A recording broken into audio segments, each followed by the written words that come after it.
ಮಕ್ಕಳೇ, ಇವತ್ತು 2024-25ನೇ ಸಾಲಿನ ವಾರ್ಷಿಕ ಪರೀಕ್ಷೆಯ ಅಂದರೆ 10ನೇ ತರಗತಿ ವಾರ್ಷಿಕ ಪರೀಕ್ಷೆಯ ಮಾದರಿ ಪ್ರಶ್ನೆ ಪತ್ರಿಕೆಗಳನ್ನು Karnataka school examination and assessment board Bengaluru ಇವರು 2 ಮಾದರಿ ಪ್ರಶ್ನೆ ಪತ್ರಿಕೆಗಳನ್ನು ಬಿಡುಗಡೆ ಮಾಡಲಾಗಿದೆ. ಮಾದರಿ ಪ್ರಶ್ನೆ ಪತ್ರಿಕೆ 1 ನಾನು ಇಲ್ಲಿ ಬಿಡಿಸುತ್ತಿದ್ದೇನೆ. ಸರ್ಕಾರಿ ಪ್ರೌಢಶಾಲೆ ಲಕ್ಷ್ಮೇಶ್ವರ್, ಶ್ರೀ PS ಪುರಾಣಮಠ್ ಸರ್. ವಿಭಾಗ ಎ. ಹಂಗಾರೆ ವಿಭಾಗ ವೇದಲ್ಲಿ ಇರುವಂತಹ ಅಂದರೆ ಭೌತಶಾಸ್ತ್ರದಲ್ಲಿ ಬರುವಂತಹ ಪ್ರಶ್ನೆಗಳಿಗೆ ಉತ್ತರವನ್ನು ನೋಡ್ತಾ ಹೋಗೋಣ. 1ನೇ ಪ್ರಶ್ನೆ, ಗೋಳೀಯ ದರ್ಪಣದ ಪ್ರತಿಫಲಿಸುವ ಮೇಲ್ಮೈನ ಕೇಂದ್ರ ಯಾವುದು ಅಂತ ಪ್ರಶ್ನೆಯನ್ನು ನೀಡಲಾಗಿದೆ. ಅದಕ್ಕೆ ಉತ್ತರ ಬಿ, ಧ್ರುವ ಅಂತ ಉತ್ತರಿಸಬೇಕು. ಓಮ್ ನಿಯಮವು ಇವುಗಳ ನಡುವಣ ಸಂಬಂಧವನ್ನು ಕೊಡುತ್ತದೆ ಅಂತ 4 ಆಪ್ಷನನ್ನು ಪ್ರಶ್ನೆ ಪತ್ರಿಕೆಯಲ್ಲಿ ನೀಡಲಾಗಿದೆ.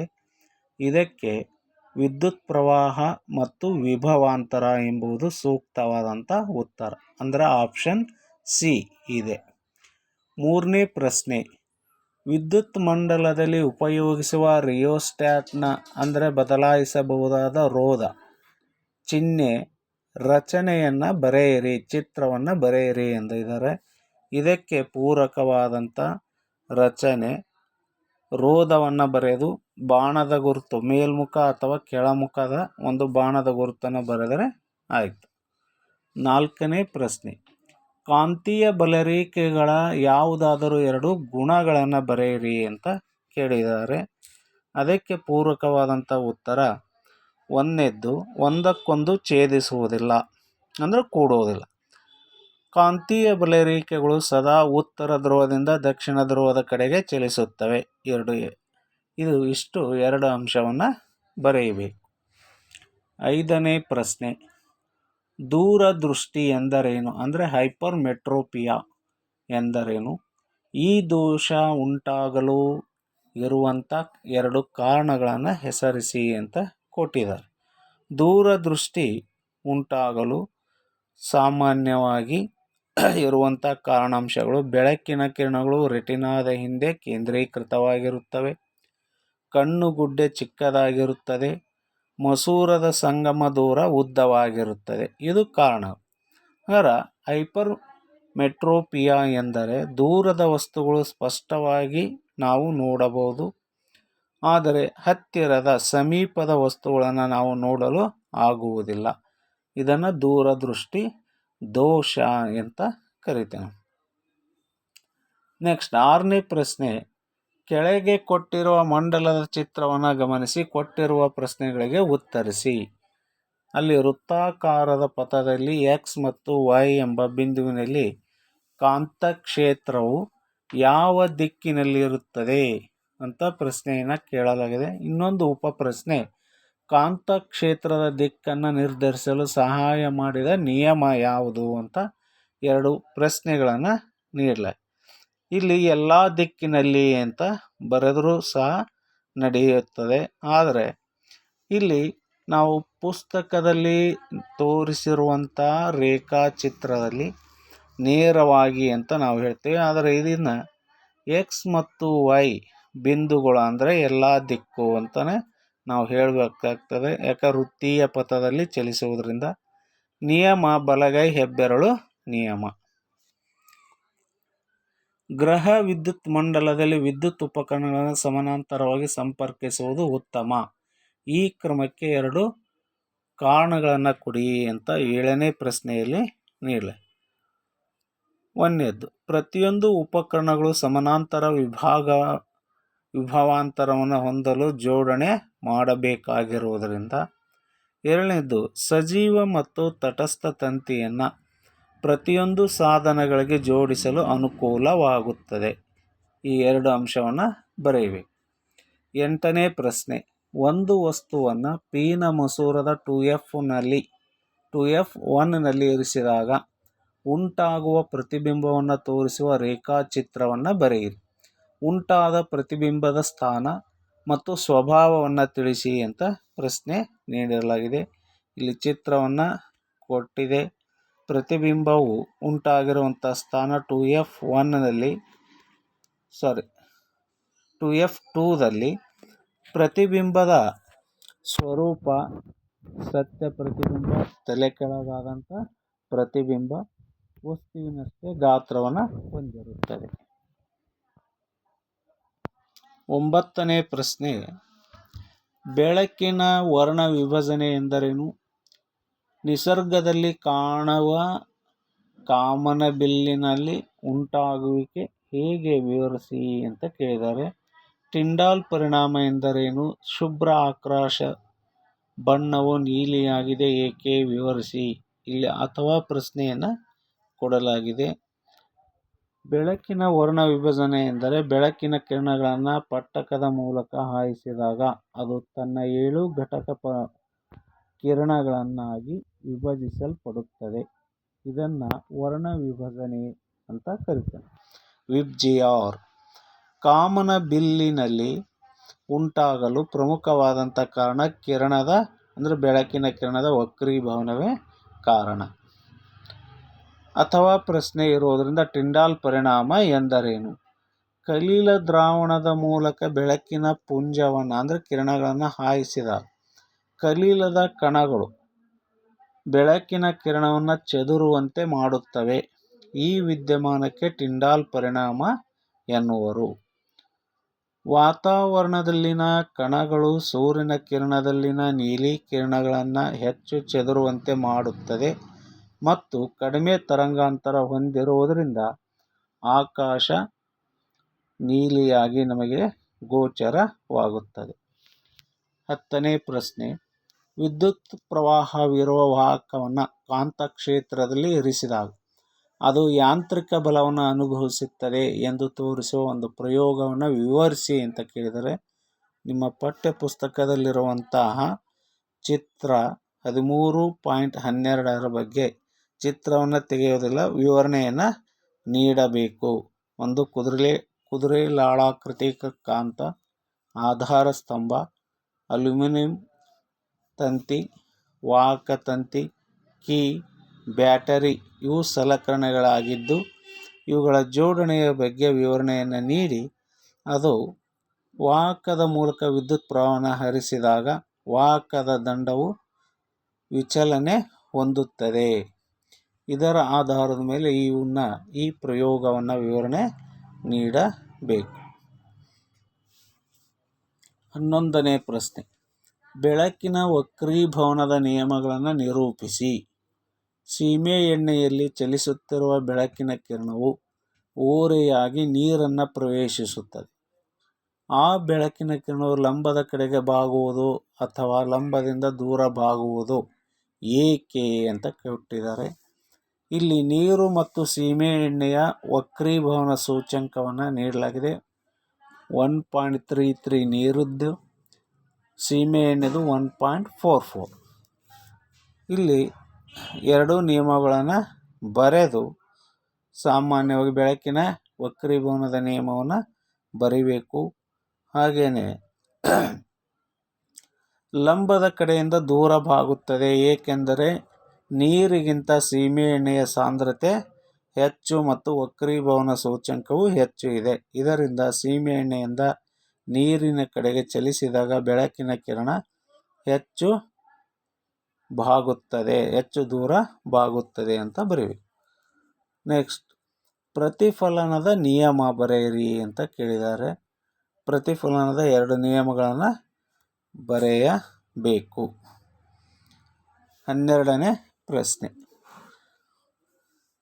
220 ವೋಲ್ಟ್ ಜನರೇಟರ್ಗೆ ಒಂದು ವಿದ್ಯುತ್ ಹೀಟರನ್ನು ಸಂಪರ್ಕಿಸಲಾಗಿದೆ ಮತ್ತು 10 ಆಂಪಿಯರ್ 10A ವಿದ್ಯುತ್ ಅನ್ನು ಸೆಳೆಯುತ್ತದೆ. ಹಾಗಾದರೆ ವಿದ್ಯುತ್ ಹೀಟರ್ನ ಸಾಮರ್ಥ್ಯವೆಷ್ಟು P ಬೆಲೆಯನ್ನು ಕಂಡುಹಿಡಿಯಬೇಕು.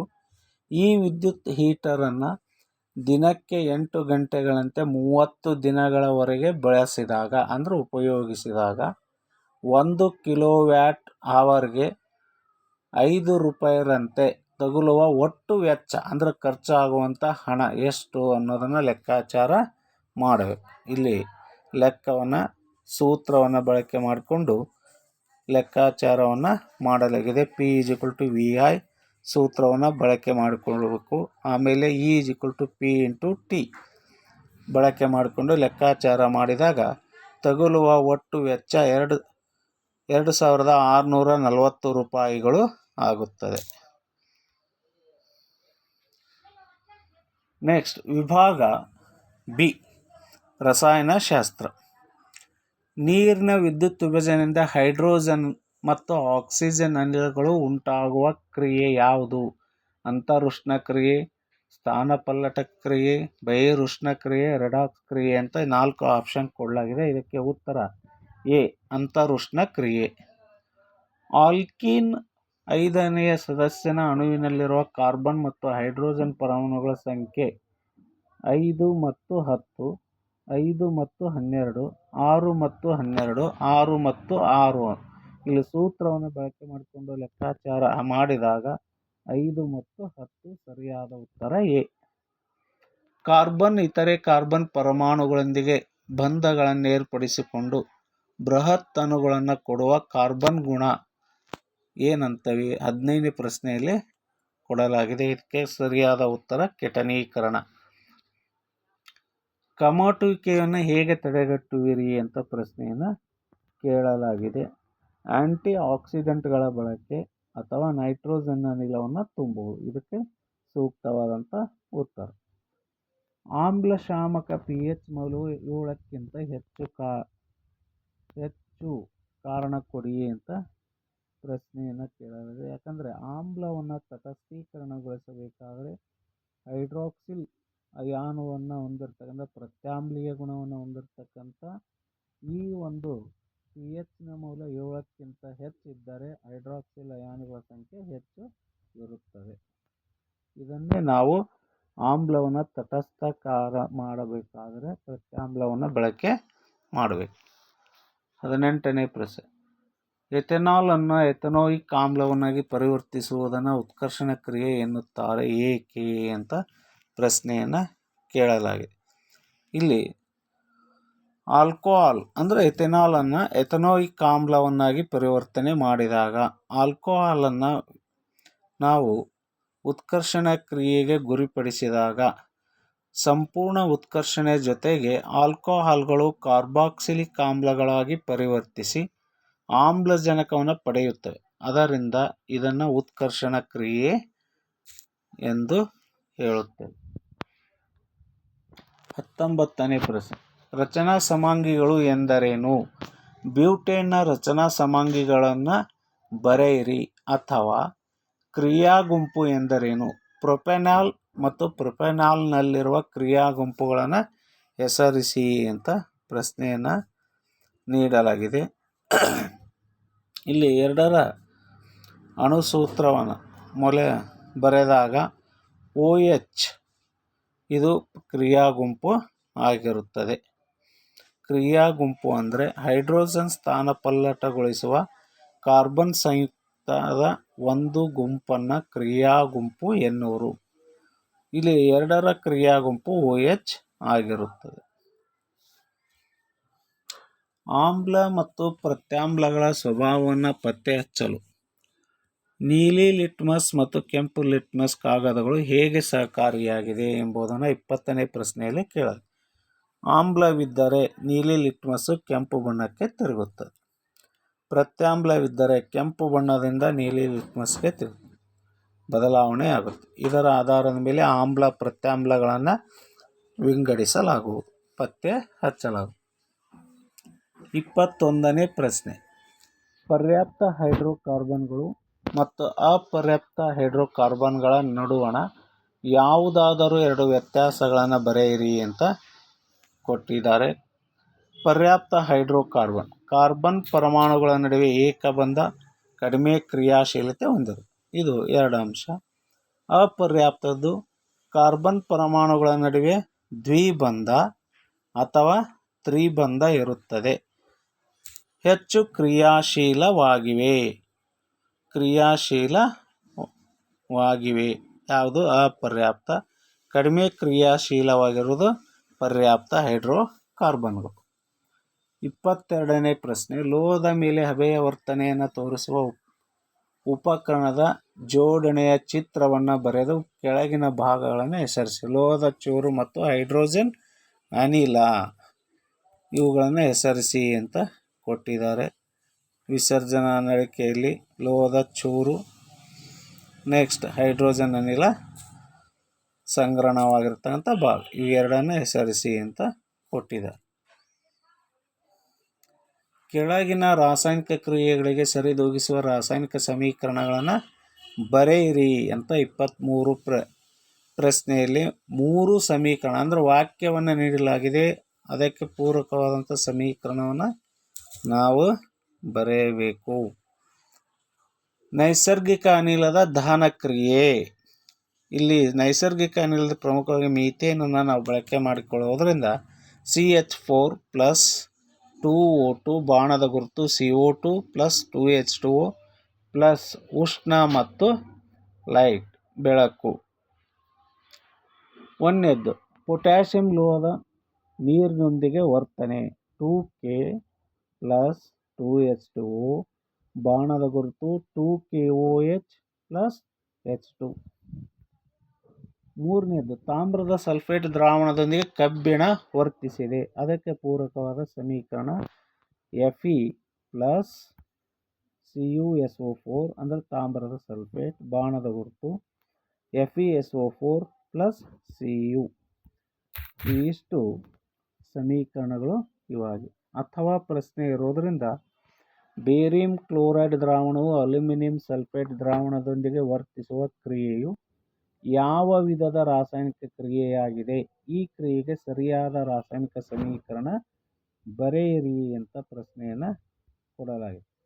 ಇಲ್ಲಿ ದ್ವಿಸ್ಥಾನ ಪಲ್ಲಟನೆ ಕ್ರಿಯೆ ಇದಾಗಿದೆ. ಯಾಕಂದರೆ ಎರಡೂ ಸಂಯುಕ್ತಗಳು ಪರಸ್ಪರ ಪರಮಾಣುಗಳನ್ನು ಧಾತುಗಳನ್ನು ಹಂಚಿಕೆ ಮಾಡಿಕೊಳ್ಳುವುದರಿಂದ ಇದು ದ್ವಿಸ್ಥಾನ ಪಲ್ಲಟನೆ ಅಥವಾ ದ್ವಿವಿಭಜನೆ.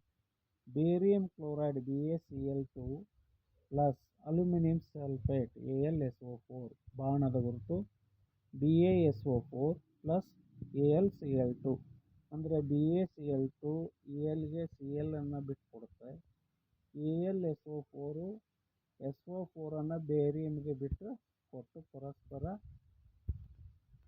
ವಿನಿಮಯ ನಡೆಯುತ್ತದೆ. ನೆಕ್ಸ್ಟ್ 24ನೇ ಪ್ರಶ್ನೆ, NaOH, CaOH ಟ್ವೈಸ್, H2 ಮತ್ತು Cl2 ಇಲ್ಲಿ 4 ವಸ್ತುಗಳನ್ನು ನೀಡಲಾಗಿದೆ. ಇವುಗಳಲ್ಲಿ ಯಾವ ವಸ್ತುವನ್ನು ಆಯ್ಕೆ ಮಾಡಿಕೊಂಡು ಬ್ಲೀಚಿಂಗ್ ಪುಡಿಯನ್ನು ತಯಾರಿಸುವಿರಿ ಅಂತ ಕೇಳಿದೆ. ಬ್ಲೀಚಿಂಗ್ ಪುಡಿ ರಾಸಾಯನಿಕ ಹೆಸರು ಮತ್ತು ಅಣುಸೂತ್ರವನ್ನು ಬರೆಯಿರಿ ಮತ್ತು ಅದರ 2 ಉಪಯೋಗಗಳನ್ನು ತಿಳಿಸಿ ಅಂತ ಕೇಳಿದ. ಇದಕ್ಕೆ ಪೂರಕವಾದಂಥ ಉತ್ತರ ಸರಿಯಾದದ್ದು. ಇಲ್ಲಿ ಆಯ್ಕೆ ಮಾಡಿಕೊಳ್ಳಬೇಕಾದಂಥ 2 ವಸ್ತುಗಳು ಕ್ಯಾಲ್ಸಿಯಂ ಹೈಡ್ರಾಕ್ಸೈಡ್ ಮತ್ತು ಕ್ಲೋರಿನ್. ಇವು 2 ಆಯ್ಕೆ ಮಾಡಿಕೊಂಡು ಇವುಗಳನ್ನು ಉಪಯೋಗಿಸಿಕೊಂಡು ಚೆಲುವೆ ಪುಡಿ ಅಥವಾ ಬ್ಲೀಚಿಂಗ್ ಪೌಡರನ್ನು ತಯಾರು ಮಾಡಲಾಗ್ತದೆ. ಚೆಲುವೆ ಪುಡಿ ಅಥವಾ ಬ್ಲೀಚಿಂಗ್ ಪುಡಿಯ ಅಣುಸೂತ್ರ CaOCl2 ಆಗಿದೆ. ಇದರ ಉಪಯೋಗವನ್ನು ಬರೆಯಿರಿ ಎಂದರೆ ಬಟ್ಟೆಗಳಲ್ಲಿರುವ ಕೊಳೆಯನ್ನು ನಿವಾರಣೆ ಮಾಡಲು ಇದನ್ನು ಬಳಕೆ ಮಾಡಲಾಗ್ತದೆ. ಡ್ರೈ ಕ್ಲೀನಿಕ್ನಲ್ಲಿ ಬಳಕೆ ಮಾಡಲಾಗುತ್ತದೆ. ಹಾಗೆಯೇ ಇದನ್ನು ಕಾಗದ ಉದ್ಯಮದಲ್ಲಿ ತಿರುಳನ್ನು ಶುಚಿಗೊಳಿಸಲು ಬಳಕೆ ಮಾಡೋದು. ಇವಿಷ್ಟು ಬ್ಲೀಚಿಂಗ್ ಪೌಡರ್ನ ಪ್ರಮುಖವಾದಂಥ ಉಪಯೋಗ. ಪ್ರಶ್ನೆ 25 ಇಲ್ಲಿ 2 ಉಪ ಪ್ರಶ್ನೆಗಳನ್ನು ನೀಡಲಾಗಿದೆ. ಸಲ್ಫೈಡ್ ಅದಿರಿನಿಂದ ಸತುವಿನ ಉದ್ಧರಣೆಯನ್ನು ವಿವರಿಸಿ ಅಂತ ಕೇಳಿದೆ. ಬಿ, ಎಲೆಕ್ಟ್ರಾನುಗಳ ವರ್ಗಾವಣೆಯಿಂದ ಸೋಡಿಯಂ ಕ್ಲೋರೈಡ್ ಅಣುವಿನ ಉಂಟಾಗುವಿಕೆಯನ್ನು ತೋರಿಸಿ ಅಂದರೆ ಸಮೀಕರಣದ ರೂಪದಲ್ಲಿ ಚುಕ್ಕೆ ರಚನೆಯನ್ನು ಬರೆಯಬೇಕು. ಇಲ್ಲಿ ಸಲ್ಫೈಡ್ ಅದಿರಿನಿಂದ ಸತುವಿನ ಪಡೆಯುವ ಅಂದರೆ ಉದ್ಧರಣ ಮಾಡುವುದು ಹೇಗೆ? ಸತುವಿನ ಆಕ್ಸೈಡನ್ನು ಕಾಸುವಿಕೆ ಮೂಲಕ ಕಾರ್ಬನ್ನೊಂದಿಗೆ ಅಪಕರ್ಷಿಸಲ್ಪಟ್ಟಾಗ ಸತುವು ನಮಗೆ ದೊರೆಯುತ್ತೆ. ಅದಕ್ಕೆ ಪೂರಕವಾದ ಸಮೀಕರಣ ZnO ಪ್ಲಸ್ ಸಿ, ಬಾಣದ ಗುರುತು Zn ಪ್ಲಸ್ CO. ನೆಕ್ಸ್ಟ್, ಇಲ್ಲಿ ಎಲೆಕ್ಟ್ರಾನ್ ವರ್ಗಾವಣೆಯಿಂದ ಸೋಡಿಯಂ ಕ್ಲೋರೈಡ್ ಅಣುವಿನ ಉಂಟಾಗುವಿಕೆ ತೋರಿಸಿ ಎಂದರ. ಸೋಡಿಯಂ 11 ಎಲೆಕ್ಟ್ರಾನ್ ಅನ್ನು ಹೊಂದಿದೆ. ತನ್ನಲ್ಲಿರುವ 1 ಎಲೆಕ್ಟ್ರಾನ್ ಅನ್ನು ಕ್ಲೋರಿನ್ಗೆ ಬಿಟ್ಟುಕೊಟ್ಟು ಧನ ವಿದ್ಯುದಾವೇಶ ಪೂರಿತ ಆಗ್ತದೆ. 281 ಎಲೆಕ್ಟ್ರಾನ್ ವಿನ್ಯಾಸ ಇದ್ದದ್ದು 2 ವಿನ್ಯಾಸವನ್ನು ಪಡೆದುಕೊಳ್ಳಿ. ಕ್ಲೋರಿನ್ನು ತನ್ನ ಅತ್ಯಂತ ಹೊರಪಥದಲ್ಲಿ 7 ವೇಲೆನ್ಸಿ ಎಲೆಕ್ಟ್ರಾನ್ ಅನ್ನು ಹೊಂದಿದೆ. ಇದಕ್ಕೆ 1 ಎಲೆಕ್ಟ್ರಾನ್ ಅವಶ್ಯಕತೆ ಇದೆ. ಸೋಡಿಯಂ ಬಿಟ್ಟು ಕೊಟ್ಟಂಥ 1 ಎಲೆಕ್ಟ್ರಾನ್ ಅನ್ನು ಕ್ಲೋರಿನ್ ಪಡೆದು 287 ವಿನ್ಯಾಸದಿಂದ 288 ವಿನ್ಯಾಸವನ್ನು ಪಡೆದು ಅಯಾನಿಕ್ ಸಂಯುಕ್ತದ ಉಂಟು ಮಾಡುತ್ತದೆ. Na plus Cl.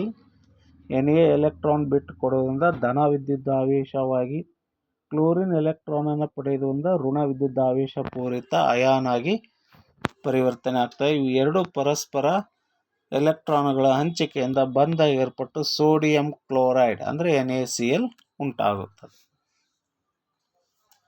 ವಿಭಾಗ ಸಿ, ಜೀವಶಾಸ್ತ್ರ. ಇಲ್ಲಿ 26ನೇ ಪ್ರಶ್ನೆಯಲ್ಲಿ ಪ್ಲಾಸ್ಮೋಡಿಯಂನಲ್ಲಿರುವ ಸಂತಾನೋತ್ಪತ್ತಿ ಕ್ರಿಯೆಯ ವಿಧ ಯಾವುದು ಅಂತ ಕೇಳಿದ್ದಾರೆ. 4 ಆಪ್ಷನ್ ನೀಡಲಾಗಿದೆ. ಎ ಮೊಗ್ಗುವಿಕೆ, ಬಿ ತುಂಡರಿಕೆ, ಸಿ ಕಾಯಿಜ ಸಂತಾನೋತ್ಪತ್ತಿ, ಡಿ ಬಹುವಿದಳನ. ಇದಕ್ಕೆ ಸೂಕ್ತವಾದಂಥ ಉತ್ತರ ಬಹುವಿದಳನ. 27ನೇ ಪ್ರಶ್ನೆಯಲ್ಲಿ ಒಂದು ಸಮೀಕರಣವನ್ನು ನೀಡಲಾಗಿದೆ. ಪೈರುವೇಟ್ ಬಾಣದ ಗುರುತು ಸ್ನಾಯು ಕೋಶಗಳು, ಎಕ್ಸ್ ಪ್ಲಸ್ ಶಕ್ತಿ. ಇಲ್ಲಿ ಎಕ್ಸ್ ಪ್ರತಿನಿಧಿಸುವುದು ಯಾವುದು ಅಂತ ಪ್ರಶ್ನೆಯನ್ನು ಕೇಳಲಾಗಿದೆ. ಅಲ್ಲಿ ಲ್ಯಾಕ್ಟಿಕ್ ಆಮ್ಲ ಸೂಕ್ತವಾದಂಥ ಉತ್ತರ ಅಂದರೆ ಸಿ ಉತ್ತರ. 28ನೇ ಪ್ರಶ್ನೆಯಲ್ಲಿ 2 ಚಿತ್ರವನ್ನು ನೀಡಲಾಗಿದೆ. ಅಂದರೆ ಸ್ತ್ರೀ ಸಂತಾನೋತ್ಪತ್ತಿಯೋದ ರಚನೆಯನ್ನು ತೋರಿಸುವಂಥ 2 ಚಿತ್ರ ಎ ಮತ್ತು ಬಿ. ಚಿತ್ರ ಎದಲ್ಲಿ ಫೆಲೋಪಿಯನ್ ನಾಳದ ಸಂಪೂರ್ಣ ಜೋಡಣೆಯ ಚಿತ್ರ ಇದೆ. ಚಿತ್ರ ಬಿದಲ್ಲಿ ಫೆಲೋಪಿಯನ್ ನಾಳದ ಕಟ್ ಮಾಡಿರುವಂಥ ರಚನಾ ವಿನ್ಯಾಸವನ್ನು ನೀಡಲಾಗಿದೆ. ಅಲ್ಲಿ ಯಾವ ಚಿತ್ರವು ಸರಿಯಾಗಿದೆ ಎಂಬುದನ್ನು 4 ಆಪ್ಷನನ್ನು ಕಾರಣ ಕೊಡಲಾಗಿದೆ. ಎ, 2 ರಚನೆಯಲ್ಲಿರುವ ಅಂಡಾಣುವಿನ ನಿಷೇಚನ ಸಾಧ್ಯವೇ? ಇದು ತಪ್ಪು ಉತ್ತರ. 2 ಕಡೆ ನಿಷೇಚನ ಆಗಲಿಕ್ಕೆ ಸಾಧ್ಯವಿಲ್ಲ. ಚಿತ್ರ ಬಿ, ರಚನೆಯಲ್ಲಿ ಮಾತ್ರ ಅಂಡಾಣುವಿನ ನಿಷೇಚನ ಸಾಧ್ಯವಿದೆ. ಇದು ತಪ್ಪು. ಚಿತ್ರ ಸಿ, ಚಿತ್ರ ಎ, ರಚನೆಯಲ್ಲಿ ಮಾತ್ರ ಅಂಡಾಣುವಿನ ನಿಷೇಚನ ಸಾಧ್ಯವಿದೆ. ಇದಕ್ಕೆ ಸೂಕ್ತವಾದಂಥ ಉತ್ತರ ಸಿ. ಯಾಕೆ? ಫೆಲೋಪಿಯನ್ ನಾಳವನ್ನು ಕಟ್ ಮಾಡದೇ ಇರುವುದರಿಂದ ಹೆಣ್ಣು ಲಿಂಗಾಣುವಿನ ಬಿಡುಗಡೆ ಆಗಿ ಅಲ್ಲಿ ಗರ್ಭ ಧರಿಸಲಿಕ್ಕೆ ಪೂರಕವಾದಂಥ ಅಂಡಾಣುವು ಪ್ರಮುಖವಾದಂಥ ಸ್ಥಳವನ್ನು ಪಡೆದುಕೊಳ್ಳುವುದರಿಂದ ಇಲ್ಲಿ ಇದಕ್ಕೆ ಸಂಪೂರ್ಣವಾಗಿ ಸಹಕಾರಿಯಾದಂಥ ಉತ್ತರ ಚಿತ್ರ ಎ, ರಚನೆಯಲ್ಲಿ ಮಾತ್ರ ಅಂಡಾಣುವಿನ ನಿಷೇಚನ ಸಾಧ್ಯವಿದೆ ಅಂದರೆ ಸಿ ಉತ್ತರ. ತೆರೆದ ಪತ್ರರಂಧ್ರದ ಚಿತ್ರವನ್ನು ಬರೆಯಿರಿ. ಇಲ್ಲಿ ತೋರಿಸಲಾಗಿದೆ ಚಿತ್ರವನ್ನು. ತೆರೆದ ಪತ್ರರಂಧ್ರ, ಕಾವಲು ಕೋಶಗಳು, ಪತ್ರರಂಧ್ರ, ಕ್ಲೋರೋಪ್ಲಾಸ್ಟ್ ಭಾಗದೊಂದಿಗೆ ತೆರೆದ ಪತ್ರರಂಧ್ರದ ಚಿತ್ರವನ್ನು ತೋರಿಸಲಾಗಿದೆ.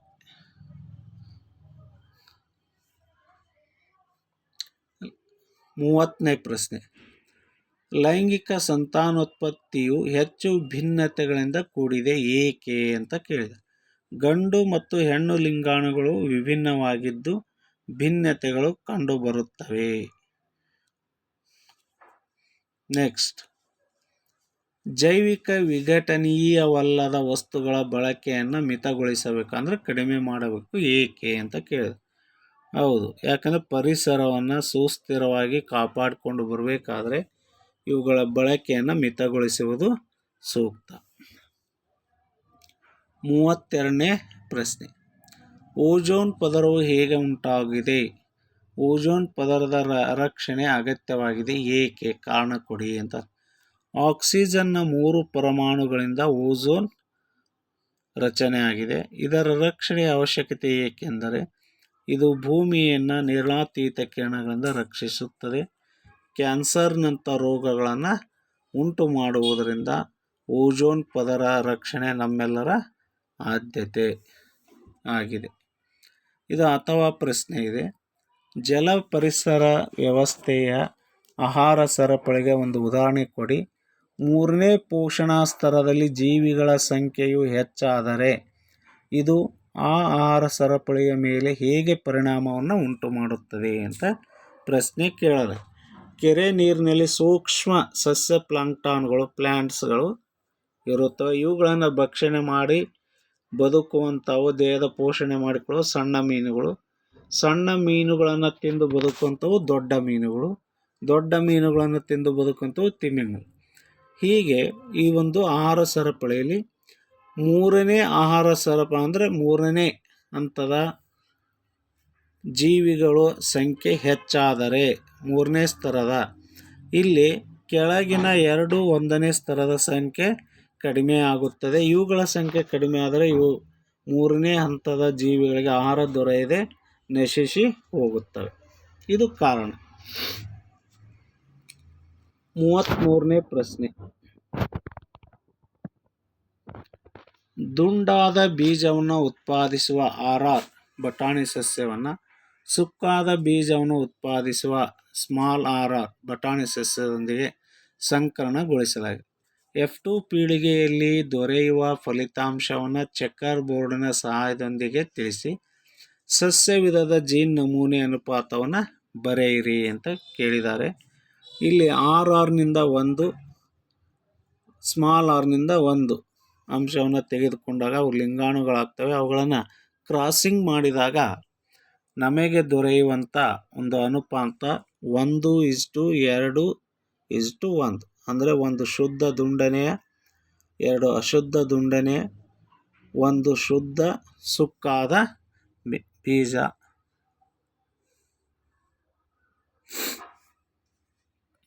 ನೆಕ್ಸ್ಟ್, ಮಾನವನಲ್ಲಿ ಮಗುವಿನ ಲಿಂಗವು ಹೇಗೆ ನಿರ್ಧರಿಸುತ್ತದೆ? ಅಥವಾ ಪ್ರಶ್ನೆ ಇದೆ, ಮುಂದಿನ ಪೀಳಿಗೆಯ ಪ್ರಜನನ ಕೋಶಗಳಿಗೆ ಪೋಷಕ ಜೀವಿಯ ಗುಣಗಳು ಸ್ವತಂತ್ರವಾಗಿ ಆನುವಂಶೀಯವಾಗುತ್ತವೆ ಎಂದು ಮೆಂಡೆಲ್ನ ಪ್ರಯೋಗಗಳು ಹೇಗೆ ತೋರಿಸುತ್ತವೆ? ಇಲ್ಲಿ ನಿಮಗೆ ರೇಖಾಚಿತ್ರವನ್ನು ನೀಡಲಾಗಿದೆ. ತಂದೆಯಿಂದ ಮತ್ತು ತಾಯಿಯಿಂದ. ತಂದೆಯಿಂದ XY ಕ್ರೋಮೋಸೋಮ್ಗಳು, ತಾಯಿಯಿಂದ XX ಕ್ರೋಮೋಸೋಮ್. ತಂದೆಯಿಂದ X ಕ್ರೋಮೋಸೋಮ್ ಮತ್ತು ತಾಯಿಯಿಂದ X ಕ್ರೋಮೋಸೋಮ್ ಬಿಡುಗಡೆಯಾದರೆ ಹುಟ್ಟುವ ಮಗು ಹೆಣ್ಣು. ತಂದೆಯಿಂದ Y ಕ್ರೋಮೋಸೋಮ್ ಬಿಡುಗಡೆಯಾಗಿ ತಾಯಿಯಿಂದ X ಕ್ರೋಮೋಸೋಮ್ ಬಿಡುಗಡೆಯಾಗಿ ಗಂಡು ಮಗು ಜನನ ಉಂಟಾಗ್ತದೆ.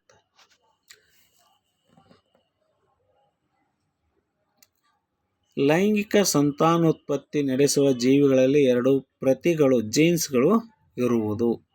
ಲೈಂಗಿಕ ಪುನರುತ್ಪಾದನೆಯ ಮೂಲಕ ಆನುವಂಶೀಯವಾಗಿ ಮುಂದಿನ ಪೀಳಿಗೆ ಪಡೆಯುತ್ತವೆ. ಎರಡೂ ಒಂದೇ ಆಗಿರಬಹುದು ಅಥವಾ ಪೋಷಕ ಜೀವಿಗಳನ್ನು ಅವಲಂಬಿಸಿವೆ. ಇವು 3 ಆನುವಂಶೀಯ ಗುಣಲಕ್ಷಣಗಳ ಪೋಷಣ ಜೀವಿಗಳು ಗುಣಗಳು ಸ್ವತಂತ್ರವಾಗಿ ಮುಂದುವರೆದುಕೊಂಡು ಬರಬೇಕಾದರೆ ಈ ಮೆಂಡೆಲೀವ್ ತಿಳಿಸಿದಂಥ ಪ್ರಮುಖವಾದಂಥ ಅಂಶಗಳು.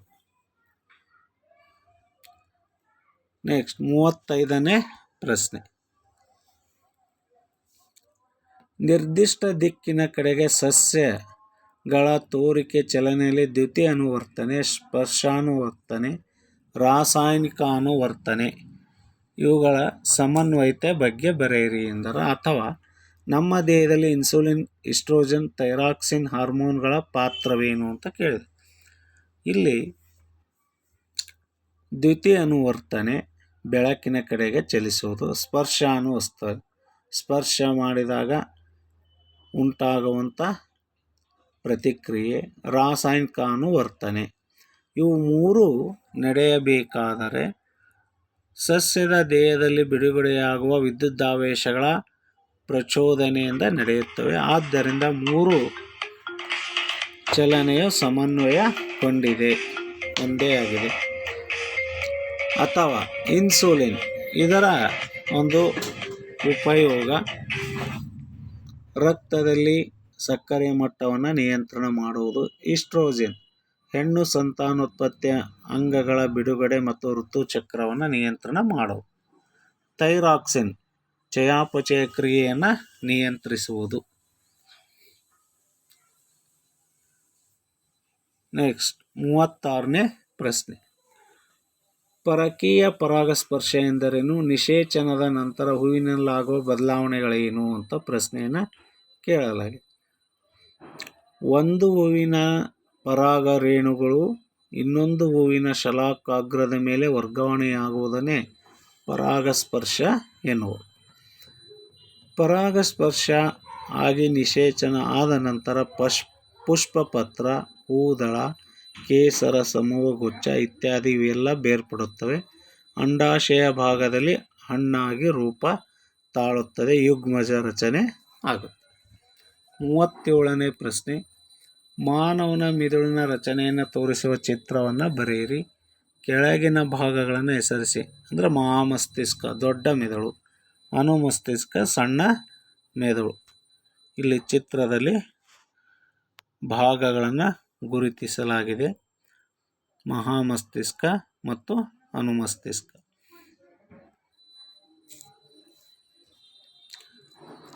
ಕೊನೆಯ ಪ್ರಶ್ನೆ 38ನೇ ಪ್ರಶ್ನೆ. ಇದರಲ್ಲಿ 2 ಪ್ರಶ್ನೆಗಳು ಉಪ ಪ್ರಶ್ನೆಗಳನ್ನು ನೀಡಲಾಗಿದೆ. ಮಾನವನಲ್ಲಿ ಸಣ್ಣ ಕರುಳಿನಲ್ಲಿ ಜರುಗುವ ಜೀರ್ಣಕ್ರಿಯೆಯ ಪ್ರಕ್ರಿಯೆಯನ್ನು ವಿವರಿಸಿ. ನಮ್ಮ ದೇಹದಲ್ಲಿ ಇಮ್ಮಡಿ ರಕ್ತ ಪರಿಚಲನೆ ಪ್ರಾಮುಖ್ಯತೆಯನ್ನು ತಿಳಿಸಿ ಅಂತ ಕೇಳಿದ್ದಾರೆ. ಬಿ ಪ್ರಶ್ನೆಯಲ್ಲಿ ಜೈಲಮ್ ಅಂಗಾಂಶ ಮತ್ತು ಫ್ಲೋಯಮ್ ಅಂಗಾಂಶಗಳ ನಡುವಿನ ವ್ಯತ್ಯಾಸ ಬರೆಯಿರಿ ಅಂತ ಕೇಳಿದರು. ಈಗ ಆ ಪ್ರಶ್ನೆಯನ್ನು ಹೇಗೆ ಉತ್ತರಿಸಬೇಕು ಎಂಬುದನ್ನು ನೋಡೋಣ. ಎ. ಸಣ್ಣ ಕರುಳಿನಲ್ಲಿ ಸಂಪೂರ್ಣವಾಗಿ ಪಚನ ಕ್ರಿಯೆ ನಡೆಯುತ್ತದೆ. ಆಮ್ಲಯುಕ್ತವಾದ ಆಹಾರವು ನಮ್ಮ ಜಠರದಿಂದ ಸಣ್ಣ ಕರುಳಿಗೆ ವರ್ಗಾವಣೆಯಾಗುತ್ತದೆ. ಯಕೃತ್ತಿನಿಂದ ಪಿತ್ತರಸ ಮತ್ತು ಮೇದೋಜೀರಕ ರಸ ಆಮ್ಲೀಯ ಆಹಾರವನ್ನು ತಟಸ್ಥಗೊಳಿಸಿ ಸಣ್ಣ ಸಣ್ಣ ಕಣಗಳನ್ನಾಗಿ ದೊಡ್ಡ ಕೊಬ್ಬಿನ ಕಣಗಳನ್ನಾಗಿ ಮಾಡುತ್ತದೆ. ಕೊಬ್ಬಿನ ಕಣಗಳನ್ನು ಜೀರ್ಣಿಸುವ ಲೈಪೇಸ್ ಕಾರ್ಯವನ್ನು ಹೆಚ್ಚು ಮಾಡುತ್ತದೆ. ಟ್ರಿಪ್ಸಿನ್ ಕಿಣ್ವವು ಪ್ರೋಟೀನ್ ಜೀರ್ಣಕ್ರಿಯೆಗೆ ಸಹಕಾರಿಯಾಗಿದೆ. ಕಾರ್ಬೋಹೈಡ್ರೇಟ್ಗಳು ಗ್ಲೂಕೋಸ್ ಆಗಿ ಪರಿವರ್ತನೆಯಾಗಿ ಪ್ರೋಟೀನ್ಗಳು ಅಮೈನೋ ಆಮ್ಲಗಳಾಗುತ್ತವೆ. ಕೊಬ್ಬುಗಳು ಕೊಬ್ಬಿನ ಆಮ್ಲಗಳು ಮತ್ತು ಗ್ಲಿಸರಲ್ ಆಗಿ ಪರಿವರ್ತನೆ ಆಗುತ್ತವೆ. ನಂತರ ಕರುಳಿನ ಗೋಡೆಯಲ್ಲಿ ಇರುವಂಥ ಬೆರಳಿನಾಕಾರದ ರಚನೆಗಳಾದ ವಿಲ್ಲೈಗಳು ಹೀರಿಕೊಂಡು ರಕ್ತಕ್ಕೆ ಬಿಡುಗಡೆ ಮಾಡುತ್ತವೆ. ಈ ರೀತಿಯಾಗಿ ಮಾನವನಲ್ಲಿ ಸಣ್ಣ ಕರುಳಿನಲ್ಲಿ ಜೀರ್ಣಕ್ರಿಯೆ ಸಂಪೂರ್ಣಗೊಳ್ಳುತ್ತದೆ. ಇಮ್ಮಡಿ ರಕ್ತ ಪರಿಚಲನೆಯ ಪ್ರಾಮುಖ್ಯತೆ. ಇಮ್ಮಡಿ ರಕ್ತ ಪರಿಚಲನೆ ವ್ಯವಸ್ಥೆ ಇರುವುದರಿಂದ ಶುದ್ಧ ಮತ್ತು ಅಶುದ್ಧ ರಕ್ತವು ದೇಹದಲ್ಲಿ ಹೃದಯದ ಭಾಗದಲ್ಲಿ ಕೂಡುವುದಿಲ್ಲ. ಆಮ್ಲಜನಕಯುಕ್ತ ಮತ್ತು ಆಮ್ಲಜನಕ ರಹಿತ ರಕ್ತವು ದೇಹದಿಂದ ಮತ್ತು ಶ್ವಾಸಕೋಶಗಳಲ್ಲಿ ಚಲಿಸುತ್ತದೆ. ನಮ್ಮ ದೇಹದ ಜೀವಕೋಶಗಳಿಗೆ ಸಾಕಷ್ಟು ಪ್ರಮಾಣದ ಆಮ್ಲಜನಕಯುಕ್ತ ರಕ್ತ ಸರಬರಾಜು ಆಗುತ್ತದೆ. ಇಷ್ಟು ಇಮ್ಮಡಿ ರಕ್ತ ಪರಿಚಲನೆಯ ಪ್ರಮುಖವಾದಂಥ ಪ್ರಾಮುಖ್ಯತೆ. ನೆಕ್ಸ್ಟ್, ಜೈಲಮ್ ಮತ್ತು ಫ್ಲೋಯಮ್ ಅಂಗಾಂಶಗಳ ಉಪಯೋಗದ ವ್ಯತ್ಯಾಸವನ್ನು ಬರೆಯಿರಿ ಅಂತ ಕೇಳಿದ್ದಾರೆ. ಇಲ್ಲಿ ಸ್ಲೈಡ್ನಲ್ಲಿ ಅದು ಮಿಸ್ ಆಗಿರೋದ್ರಿಂದ ಹಾಗೆ ವಿವರಣೆಯನ್ನು ನೀಡುತ್ತೇನೆ. ಜೈಲಮ್ ಅಂಗಾಂಶ, ಫ್ಲೋಯಮ್ ಅಂಗಾಂಶ ಅಂತ 2 ಪಟ್ಟಿಯನ್ನು ರಚನೆ ಮಾಡಿಕೊಳ್ಳು. ಒಂದನೇದ್ದು ಜೈಲಮ್ ಅಂಗಾಂಶದಲ್ಲಿ ನೀರು ಮತ್ತು ಲವಣ ಸಾಗಿಸುತ್ತದೆ. ಜಲವಾಹಕ ನಾಳವಾಗಿದೆ. ಏಕಮುಖ ರಚನೆಯಾಗಿದೆ. ಶಕ್ತಿ ಬಳಕೆಯ ಅವಶ್ಯಕತೆ ಇಲ್ಲ. ಇದು ಜೈಲಮ್ ಅಂಗಾಂಶದಲ್ಲಿ ಬರೀಬೇಕು. ಫ್ಲೋಯಂ ಅಂಗಾಂಶದ ಎಲೆಯ ಭಾಗದಲ್ಲಿನ ಆಹಾರವನ್ನು ಸಸ್ಯದ ಎಲ್ಲ ಭಾಗಕ್ಕೆ ಸಾಗಿಸುತ್ತದೆ. ಆಹಾರವಾಹಕ ನಾಳವಾಗಿದೆ. ದ್ವಿಮುಖ ಚಲನೆಯಾಗಿದೆ. ಶಕ್ತಿಯ ಬಳಕೆ ಆಗುತ್ತದೆ. ಅಂದರೆ ಆಹಾರವನ್ನು ಸಾಗಾಣಿಕೆ ಮಾಡಬೇಕಾದ್ರೆ ಶಕ್ತಿಯ ಅವಶ್ಯಕತೆ ಇದೆ. ಇವಿಷ್ಟು ವಿಜ್ಞಾನ ವಿಷಯದ 2024-25ನೇ ಸಾಲಿನ ಪ್ರಶ್ನೆ ಪತ್ರಿಕೆ 1ರ ಸಂಪೂರ್ಣವಾದಂಥ ಉತ್ತರ, ಅಂದರೆ ಮಾದರಿ ಉತ್ತರವನ್ನು ಈ ರೀತಿಯಾಗಿ ನಾನು ರಚನೆ ಮಾಡಿದ್ದೇನೆ. ಇದಕ್ಕೆ ಪೂರಕವಾದ ಇನ್ನೂ ಸಾಹಿತ್ಯವಿದ್ದರೆ ನೀವು ಸೇರ್ಪಡೆ ಮಾಡಿಕೊಂಡು ರೂಢಿ ಮಾಡಿಕೊಳ್ಳಬೇಕು. ವಂದನೆಗಳು.